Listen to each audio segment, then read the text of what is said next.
Bonjour, je m'appelle Emmanuel Sibla et je suis le leader de la stratégie climat pour Decathlon. Mon métier consiste à comprendre et à faire comprendre les enjeux de la crise climatique pour le groupe Decathlon. Il consiste à fixer le juste niveau d'engagement pour l'entreprise afin qu'elle apporte sa contribution à la lutte contre le dérèglement climatique. Le CO2, c'est l'acronyme du dioxyde de carbone. C'est le gaz à effet de serre lié à nos activités humaines qui a le plus d'impact sur le réchauffement climatique. Les gaz à effet de serre agissent comme une couverture qui enveloppe la planète et l'empêche de réguler sa température. La hausse des températures à la surface de la planète entraîne un réchauffement de l'air, des terres, des océans et entraîne par voie de conséquence la fonte des pôles et des glaciers ainsi que le dérèglement du cycle de l'eau. Ces dérèglements vont ensuite entraîner des phénomènes météorologiques extrêmes de type sécheresse, feux de forêt, tempêtes, pluies diluviennes, inondations. Le dérèglement climatique aura enfin un impact sur la biodiversité végétale et animale dont certaines espèces ne pourront pas s'adapter à ces changements trop rapides. Bref, la crise climatique est en train de bouleverser notre plus grand terrain de jeu, la planète, sur laquelle nous réalisons notre pratique physique et sportive. Toute activité économique utilise des machines et de l'énergie pour extraire ou cultiver les matières premières, pour fabriquer des composants ou des produits, pour les acheminer, pour les commercialiser.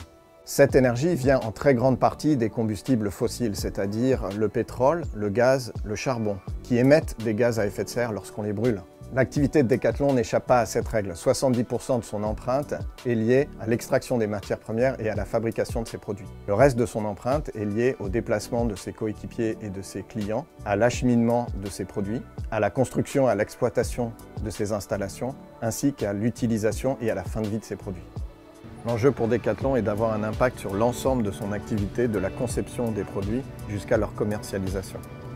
Dans le domaine de la conception, il s'agit de l'éco-design, c'est-à-dire la sélection de matières qui sont plus durables, moins impactantes sur l'environnement et des choix qui utilisent moins de matières premières.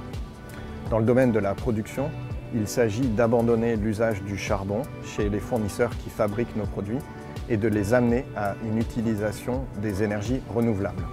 Dans le domaine du transport, il s'agit d'abandonner les moyens les plus émissifs, comme l'avion.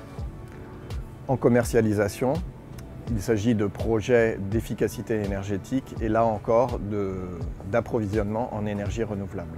Enfin, nous développons de nouvelles activités autour de l'économie d'usage, c'est-à-dire la réparation, la location, la vente d'occasion qui permettent de valoriser les ressources existantes plutôt que de consommer de nouvelles ressources. Decathlon s'est fixé comme objectif de diviser par 2 son intensité carbone d'ici 2026 et de calibrer sa trajectoire avec les engagements internationaux en la matière, c'est-à-dire les accords de Paris et l'objectif d'atteindre une neutralité carbone mondiale d'ici 2050.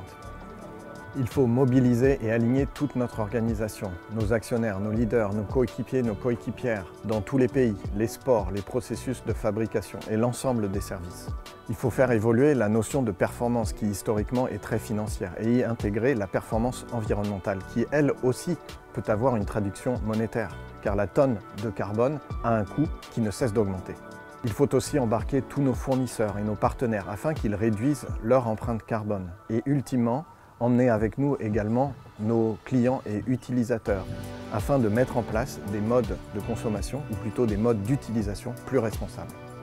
La solution passe d'abord par une prise de conscience que notre planète est un espace non extensible, dont les ressources et les capacités sont finies et dont certaines limites ont déjà été atteintes. Nos sociétés doivent donc utiliser ces ressources de manière responsable et durable.